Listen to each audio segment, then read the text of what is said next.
Hey guys, welcome back to Easy Acupuncture School, where I'm taking the tangled and untangling it and wrangling you back to the path of understanding Chinese medicine. um, hey, this is part two of the lecture of what flavor is your patient. It's not about licking your patient. It's about what the energetic aspects or the descriptors that your patient is describing to you in symptoms to go along with the other symptoms that they've given you.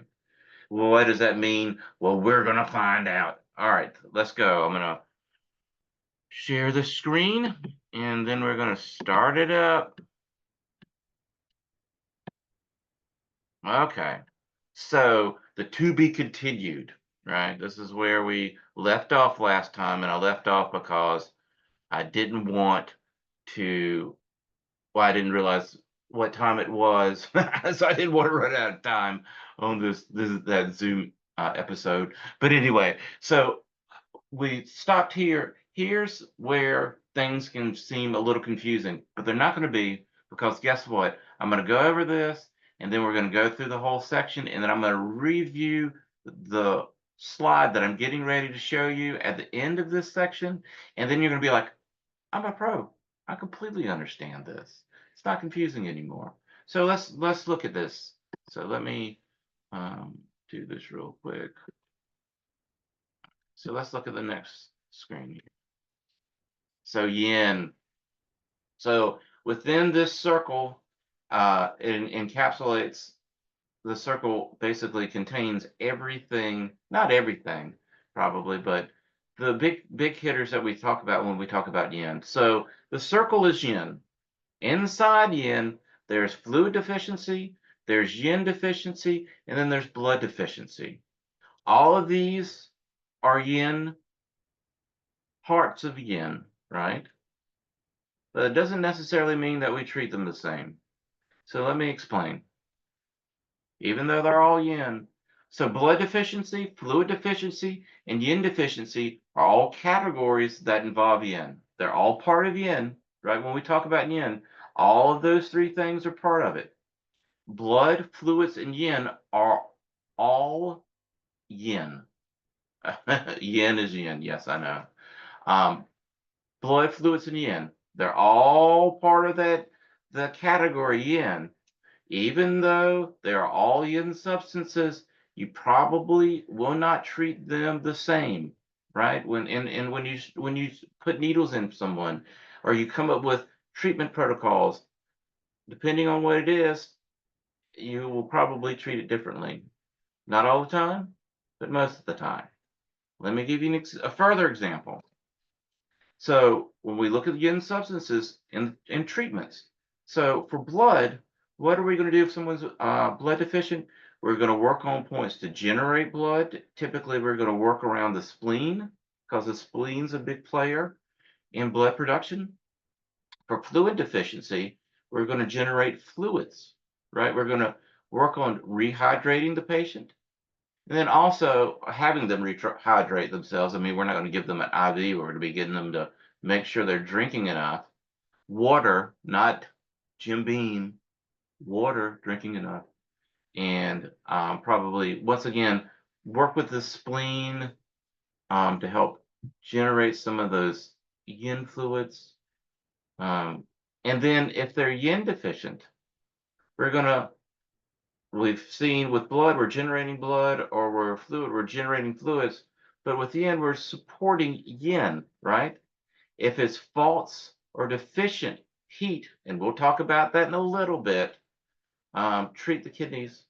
If it's dryness, maybe you want to still kind of work with the spleen a little bit, because like I said, spleen is all about, you know, making sure the body is not too damp, but also making sure that it produces, it's the one that produces all the organic fluids that our body uses. So that's why you're, with potentially, if there's some dryness, um, you would look at the spleen.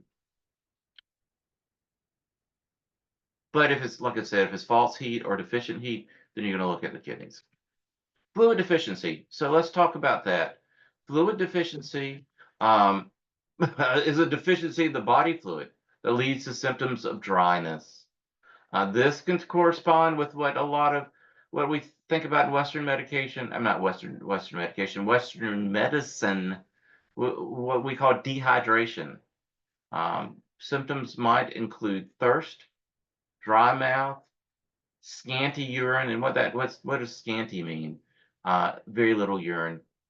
And because I just remember when I first started acupuncture school years ago, and you see scanty urine, what is that?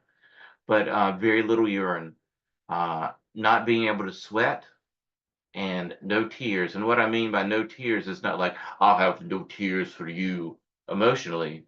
I mean they don't have enough water in their body to cry.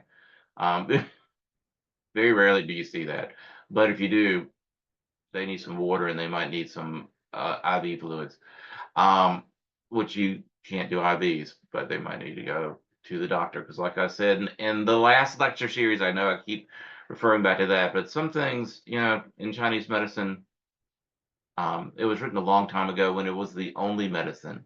So sometimes you'll run across stuff where people get no, I can't talk. People need to go see a doctor.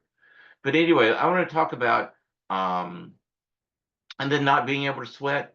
That's like when somebody's getting ready to have a heat stroke. Then suddenly you're in trouble if you're out and it's 100 degrees and you're not sweating anymore. That means you sweated everything out that you have, and you probably need to rehydrate. There's something going on. Fluid deficiency also can lead to a dry cough, constipation, uh, and some other dryness conditions. But those are just some examples. Once again, the dry cough, the lungs are dehydrated, so you start you don't have, it's like a raspy cough. It's not as there's no phlegm involved with that or fluids involved. Constipation, there's no water in the intestines to move the stool, so the stool gets to be very dry. Let me give you an example of fluid deficiency. It's not something that you'll see, not saying that you won't see it, but it's not something that frequently people are going to come in and pay you the big money to treat. But I had a patient one time, and let me give you an example. She had, I'm very fortunate that I live about 2 hours away from the coast, and she had just been to the coast the day prior, and it was very hot. She was an older person, and why does that matter? Because the older we get, we just don't our bodies don't work as well as they did when we were 20. And you're like, duh, everybody knows that. But our organs just don't and process and function energetically as well as they did. So we might think that we can do stuff that we um, probably that's not shouldn't be doing, but probably can't do to the extent that we used to when we were young. And this woman was older, in her at the time she was probably in her mid 60s, and she went out to do a bunch of paddle boarding on the beach, and it was extremely hot the day before, and she paddleboard all day, and you wouldn't think you'd be dehydrated in the middle of the water, but it's salt water, you can't drink it. um, and then by the end of the day she was packing up, and then she is like, suddenly I felt like I was collapsing, I was going to collapse. And she did. She got into her car, turned on the air. She's like, I thought I was overheating. And she's like, I realized I wasn't sweating and I was getting really dizzy. And she actually passed out. Yikes. And the car was running. She wasn't driving. She was in a parking lot, with the cool air. And she's like, as soon as I came to, I immediately hydrated and I rested and I feel okay. But then she saw me the day following and she was like, I'm still off. And it was because she was still dehydrated. She was still fluid deficient. So, we really made a plan.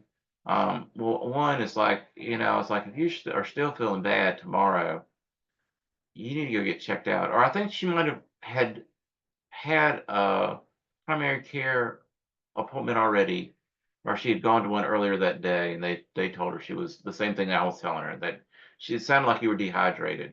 And but I was like, if this continues, then you definitely need to go see a doctor. But I was like, we really made a plan of a schedule for her to hydrate herself, and then we did some other acupuncture points to help build fluids, and she was okay after that. But that's just an example of how fluid deficiency might present itself. Because she came in and she said, "I'm still feeling dizzy. I'm still feeling weak," and it was all from being dehydrated or fluid deficient. So the next thing we're going to talk about, let's see, oops. Okay, this is kind of neat. So fluid deficiency can occur suddenly. For example, if you have massive blood loss, if you're shot, you're losing a lot of yin fluids. You're losing a lot of blood. Those are yin fluids. Um, if you have profuse sweating, I remember having to move some furniture one time, and it was 100 degrees outside. And I went through tons of water, and I was just sweating like crazy. And I drank like, I don't know, gallons of water and didn't have to go to the bathroom. That's because I was just sweating it all out. You have a lot of vomiting, diarrhea. You think about, unfortunately, in some countries where they would talk about where folks would have dysentery and they would die from fluid deficiency, basically. So that's what they're talking about there. So that's one thing. And then on the other side of the coin, if a person has, say, maybe other yin deficiencies, they can be very insidious or under the covers, or the person might not know about it at first, but it could be going on for a long time, and it slowly chips away at your ability to hold, maintain, and reserve fluids. Because that yin deficiency is slowly burning those fluids up, and you're not aware of it until it's like you're playing, you know, the straw that broke the camel's back. When you start seeing patients, they'll come in, and they don't come in. Oh, I think I might start have had a started to be having a yin deficiency last night. No, they come and this stuff has been going on for 4 months, and now I'm in trouble. That's when people come in. It's not at the beginning. It's always in the mid part, or unfortunately at the end sometimes. But so anyway, so that yin deficiency, global yin deficiency, can slowly burn the fluids up. Blood deficiency. So the reason I have this picture is look at that pale face. That's one of the signs of blood deficiency. Hopefully you won't see any patients come in with fangs. If you do, get a cross or some garlic bread or something. But you will see people come in pale like that occasionally, but not with fangs, hopefully, unless it's Halloween, maybe. So blood deficiency is usually caused by spleen Qi deficiency because the spleen is a major player in blood production. When you look, I took a bunch of classes right after I got out of acupuncture school that were all based off of TCM Chinese hospital medicine. And one of the things that you saw is in Chinese hospital medicine, when they are doing their notations, is quite often if a person had blood deficiency and spleen Qi deficiency, they wouldn't even write spleen Qi deficiency because when a person has blood deficiency, it is already inherently known that there's a oh, it's already known that there's a inherent spleen Qi deficiency. So they're like, there's no need to even write that. Blood deficiency, you already know there's a spleen Qi deficiency. So when blood becomes deficient, the heart and the liver are especially affected because remember, the liver holds the blood. We've talked about this many times, and then distributes the blood. So if the liver is not getting any blood to hold, blood is what it's like the radiator fluid. It's the coolant for the liver. So if the liver doesn't have the cooling fluids that it needs to keep it cool, then it'll start getting hot, and then it'll start attacking everybody. We just saw in a few slides prior where it can attack different things all over the place. Um, and the blood, the blood is involved with governing it, sending it out. So if there's problems with the heart not getting enough blood, then well, there can be major problems where we start seeing the stuff that I've talked about before, blueness of the lips, palpitations really bad. Maybe you need to go to the hospital. But also blood's a very interesting thing in Chinese medicine. Blood also is what the heart uses to ground the emotions. It helps. It's the yin aspect. It's a fluid that's yin, and yin is what the heart uses to ground the emotions, to ground the sleep, um, which we won't get into probably in this lecture. The next lecture coming, we'll probably get into that. What I mean by that, where it helps ground the sleep, but it helps people. It prevents them from having insomnia or having problems. Oh, I fell asleep, but then I wake up all through the night, or I'm asleep, but I think I'm asleep, but I'm not sure. That kind of stuff. So anyway, blood's all about that. Affecting uh, affecting the heart's function or the liver's functions. So some common symptoms you see with blood deficiency is that sallow or dull white complexion. Remember the vampire picture I just showed you. Poor memory.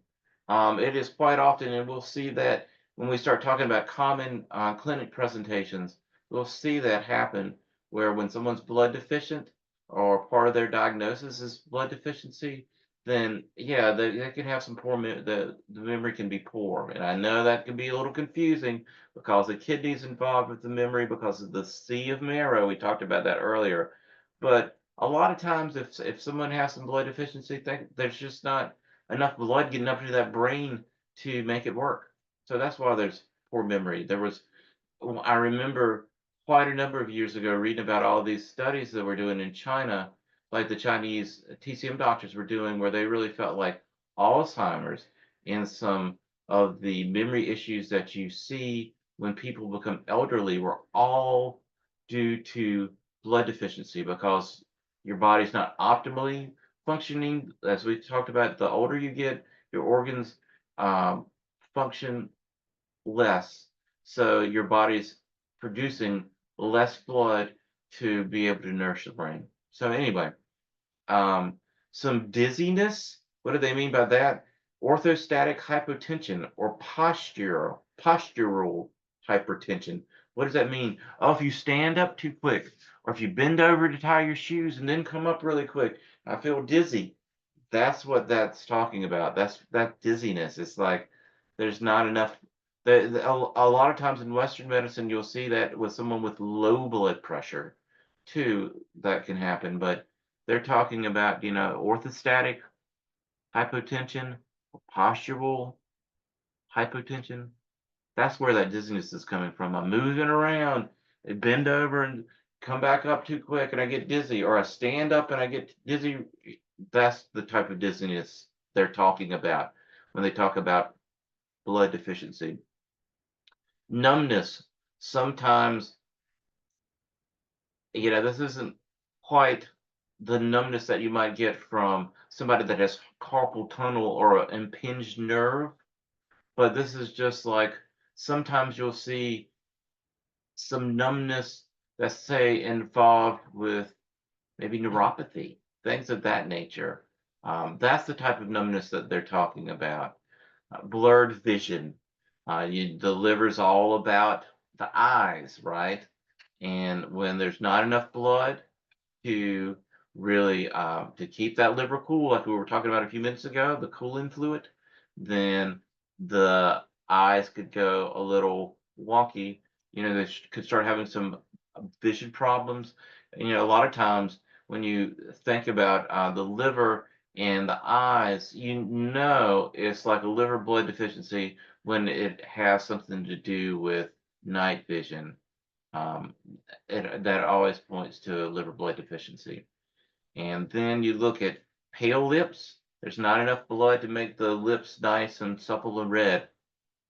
Like the vampire picture before, she had red lips, but I think it was vampire lipstick. I think if you took the lipstick off, they would be very pale lips too. But um, they'll talk about pale lips. That's another sign or symptom of blood deficiency. If blood becomes deficient, it will eventually cause the qi to become deficient because blood nourishes and stabilizes the qi.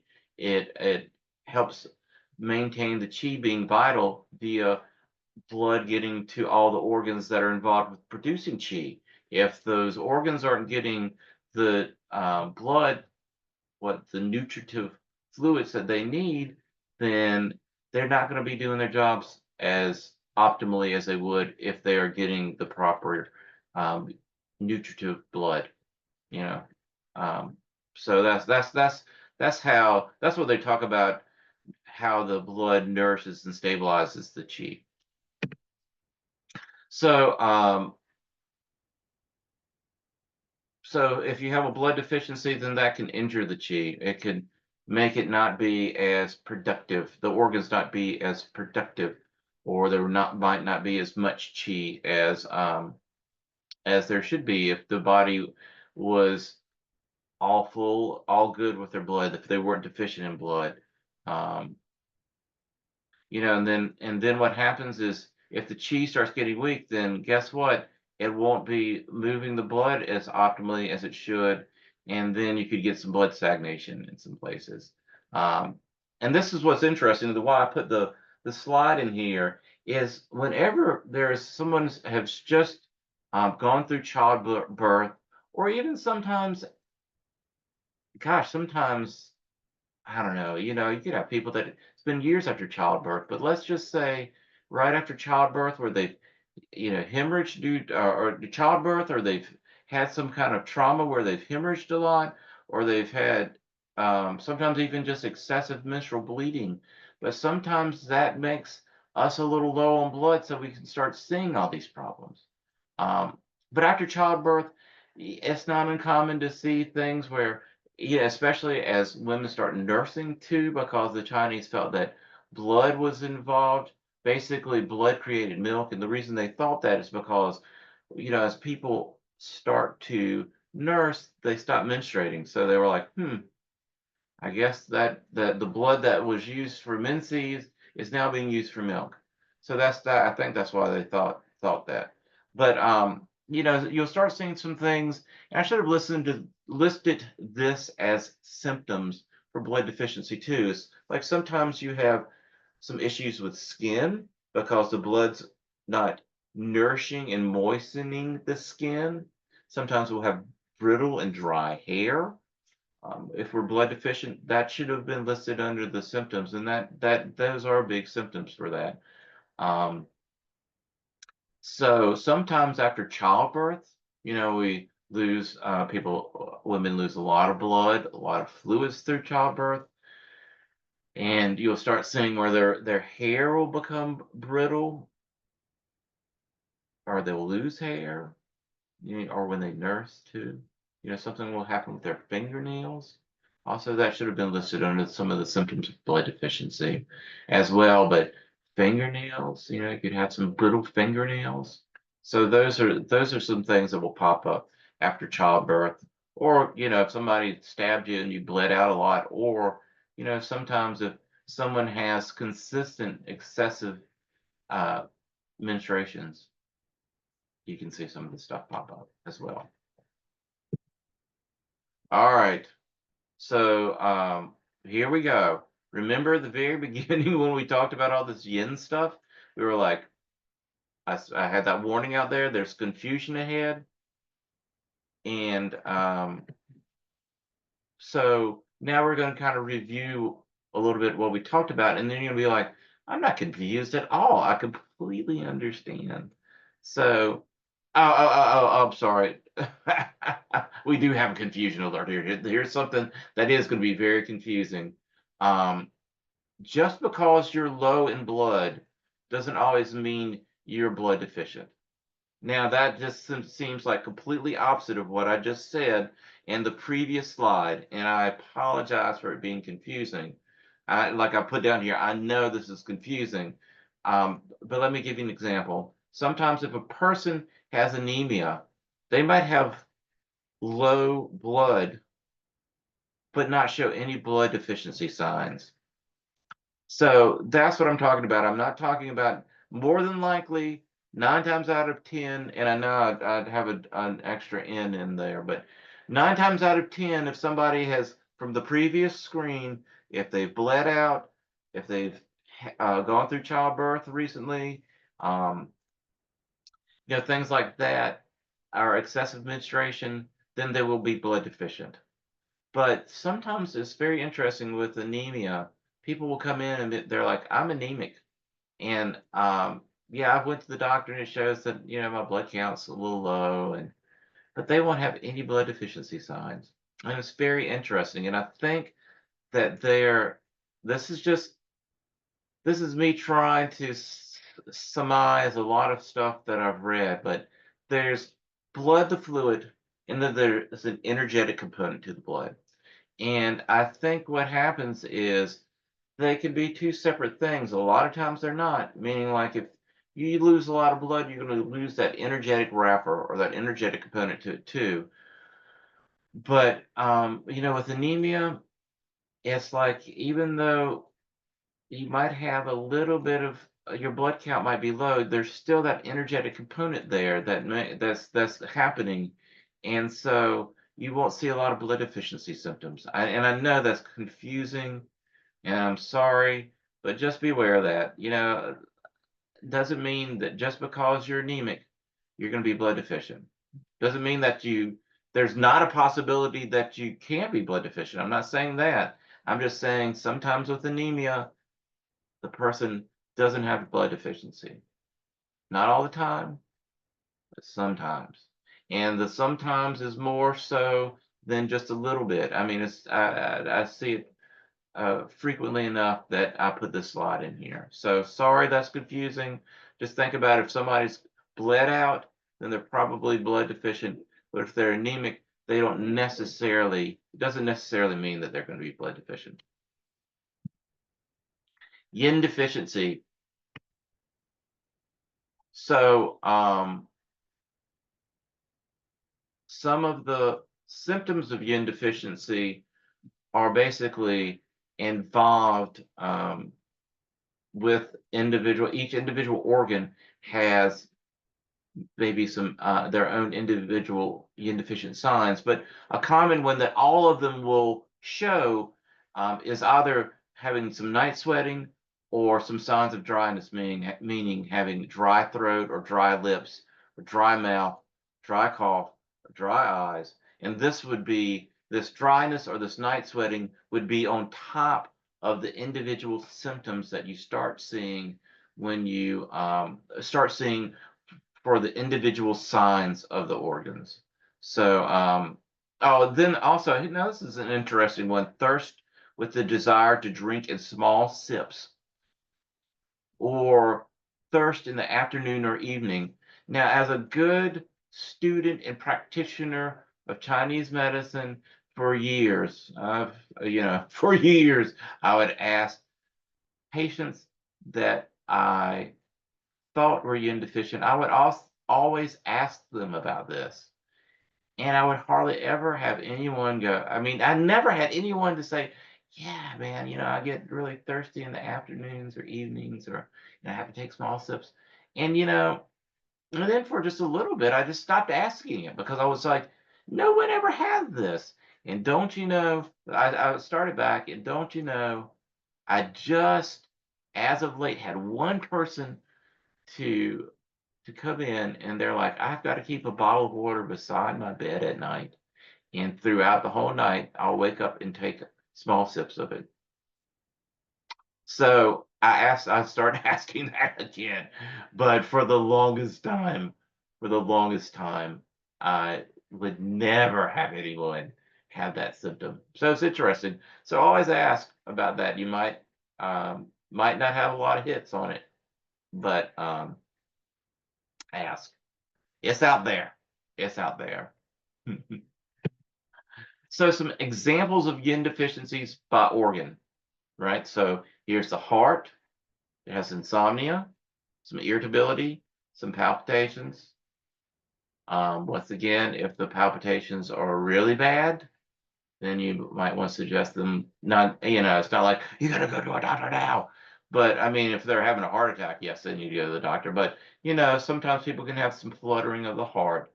But if it's really continuous, very constant, and they have it all the time, um, they should probably be checked out, especially if they're older. I mean, I guess it doesn't matter what age, but a lot of times if you have a very young person and they're having these, it could be more of an anxiety issue, but not necessarily all the time. So be on the safe side and say, hey, have you seen a doctor about this? Just to check it out. I mean, you don't have, like I said, say you gotta go now because you only got 5 minutes to live. You don't want to put the panic into your patient, but you want them to know that it's important. You care about them.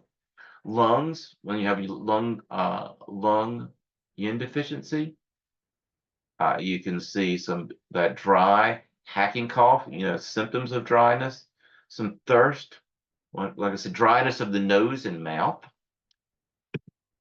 So the spleen, you get dry mouth, dry stools, constipation, and I know I said constipation was, think about the large intestine being heated and drying the stools out, but constipation can come from different places, and sometimes with this dry stools, constipation, um, yes, it can be part of yin deficiency of the spleen, or poor appetite. Kidneys dry and lack skin. Oh my gosh. It's like, wait a minute, Stacy, you said that the skin is involved with the lungs. We've always learned that. And yes, that is true because you see that with we'll see that later with dampness, with some skin issues. But one of the things when they talk about dry and lack skin, they're thinking about old people's skin. Like I'm an old person, so I've got old people's skin, where it's not as young and supple looking as when I was 20, right? So I started seeing a little bit of the dry patterns, some of the um, where it doesn't seem as supple as it used to. And that's what they're talking about. Kidneys modulate yin in general, and the essence of the body. And that yin and essence is what keeps our skin looking young and fresh. Like who's the fairest of them all? Snow White. Young and fresh like Snow White. That's what the kidney essence does. And then when it starts to, or especially the yin part of the kidneys, and when that starts to decline as we age, we start losing that freshness of the skin. That's all those cosmetic commercials. That's who they're really trying to capture, all of those people that are starting to become yin deficient of the kidneys. Um, some of the dizziness or headedness, sorry, I can't speak again, but that's involved with the kidneys being able to really rally the yang, the bring that up to the head. And if we don't have that, we don't have that vitality, then we start getting some of that dizziness or lightheadedness. That's what they're talking about. Tinnitus. A lot of times you'll see the kidneys, are involved with the ear, and a lot of times you'll see where tinnitus falls underneath that. And it's more of a low-pitched sound, like a low ocean sound, not like a high-pitched tinnitus. That's the more of the liver, but it's more of a low-pitched sound. Dry hair. Once again, I know that I just talked about dry hair being part of blood deficiency, but this goes back to that whole dry and lax skin thing where the kidneys modulate that yin in essence.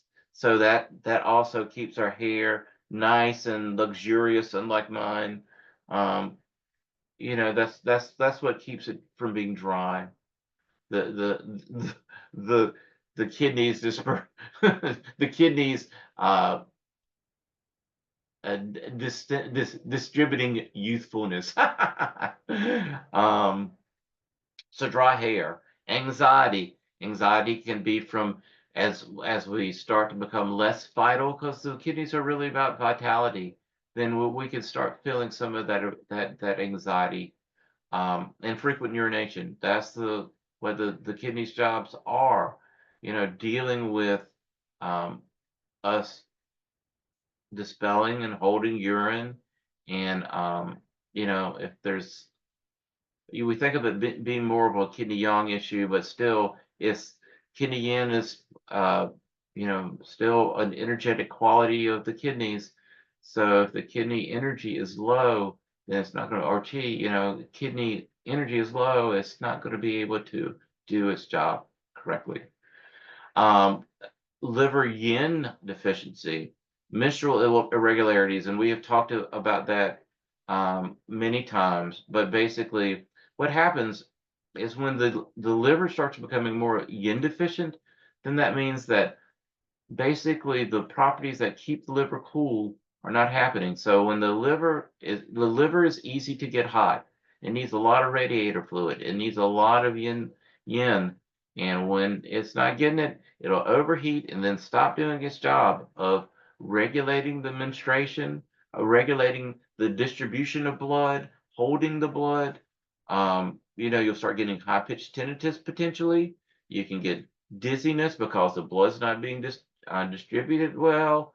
So you can get maybe a little bit of that hypostatic hypotension, but more of the dizziness is like from the liver getting hot and sending energy up into the head and making you very dizzy. Dry eyes, vision issues we talked about at night, moodiness because the liver is all about some irritability. So yin deficiency can be caused by an excess or deficient heat, which can burn the blood and cause blood stasis. So once again, if that that blood starts to get hot, then it can start to coagulate, burn up, or it can become static. Um, so let's talk about yin deficiency, the deficient heat or false heat, right? Because this can be a little confusing. Um, it's a condition where there is a lack of yin, meaning like the substances that help cool, moisten, and nourish our body are not as readily available as they should be. This type of heat is not due to you excess heat, you having too much heat in your body, but it's rather due to you being deficient of yin, those cooling substances that we just mentioned. And when you're deficient of that, um, it fails to properly control the body's internal heat. What does that mean? It means basically you don't have enough internal cooling substances, so normal heat feels hot to you, right? That's why, and this is, not everybody, but we jokingly talk as people become older, husband and wife.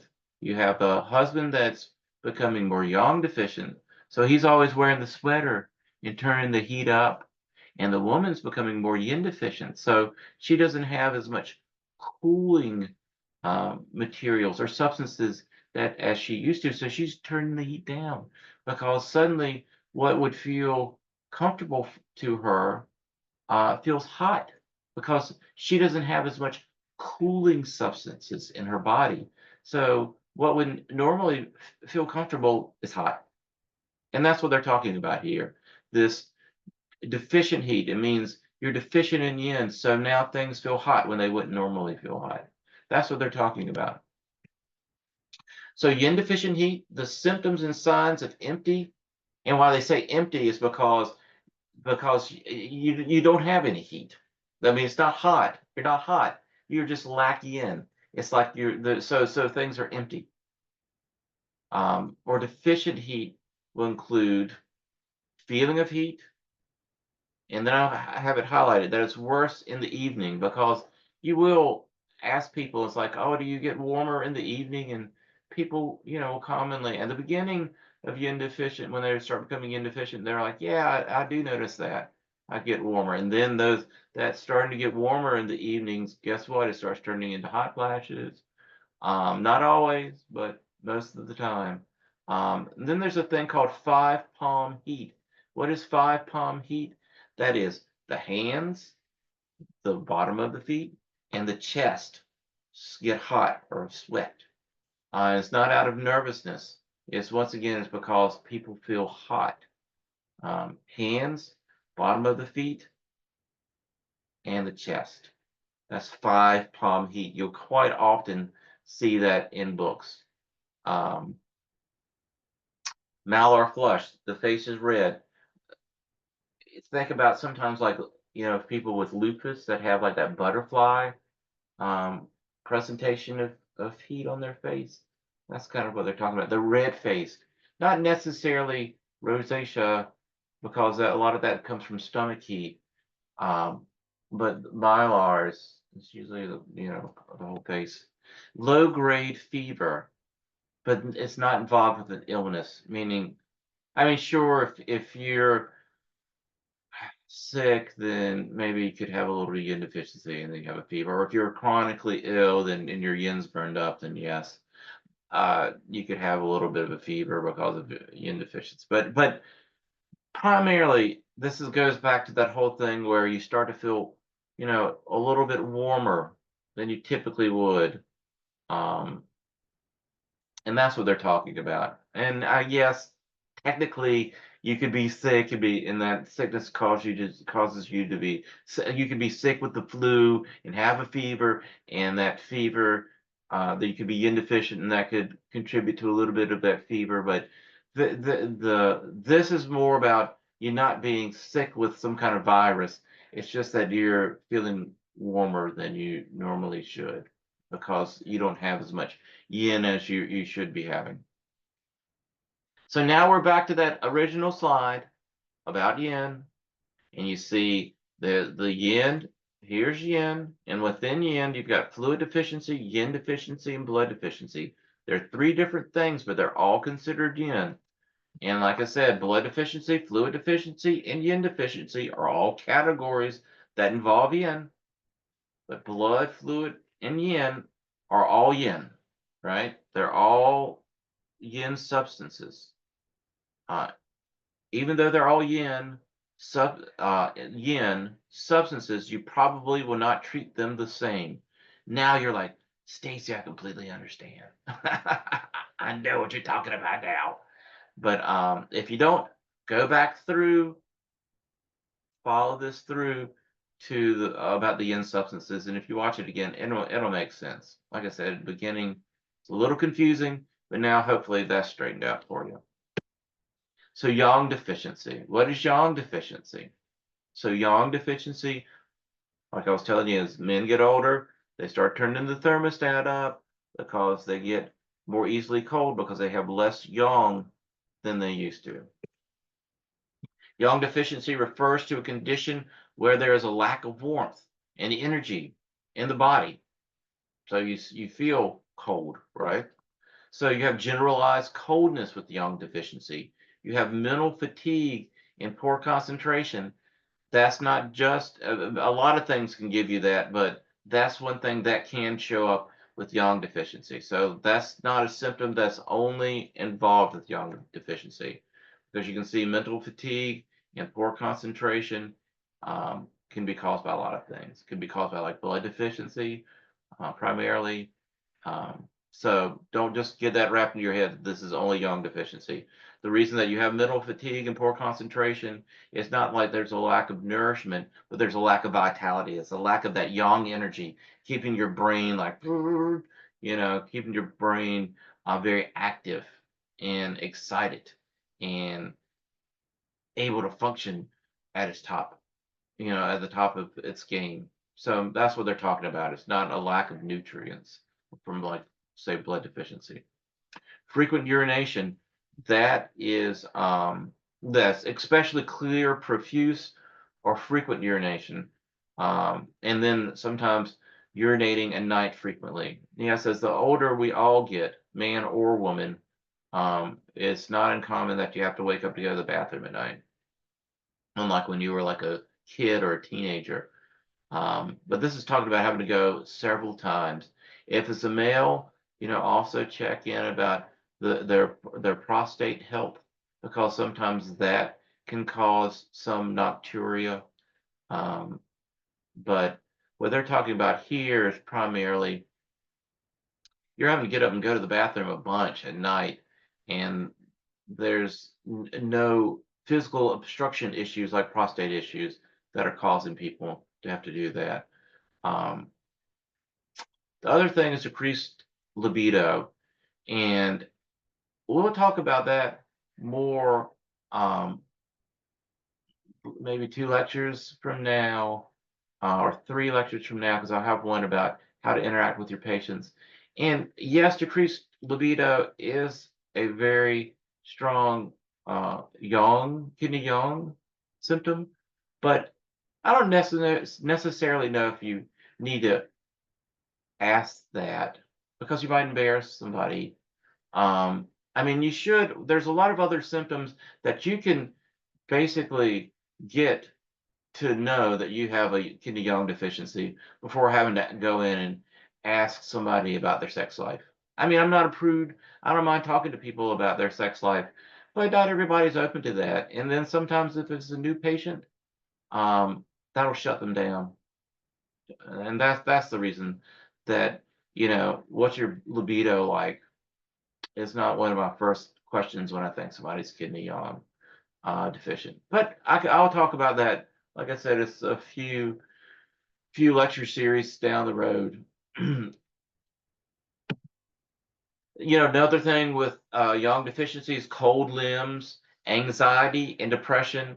The reason that there's anxiety and depression is, once again, that vitality energy that the kidneys provide. The kidney yang provides. It's like, that big burst of energy. If you don't have that, if you don't feel really vital, then you can potentially feel a little anxiety or depression, or your low mood. Like I said, in the parentheses, don't rule out the liver, because the liver can be all about that as well. And a lot of times it is the liver. But if somebody's very yang deficient, um, especially kidney yang deficient, they could, just not feel vital. And when you don't feel vital, you don't feel emotionally that great either. And that's the same thing with fatigue. If you don't have that vitality energy, you're going to feel tired.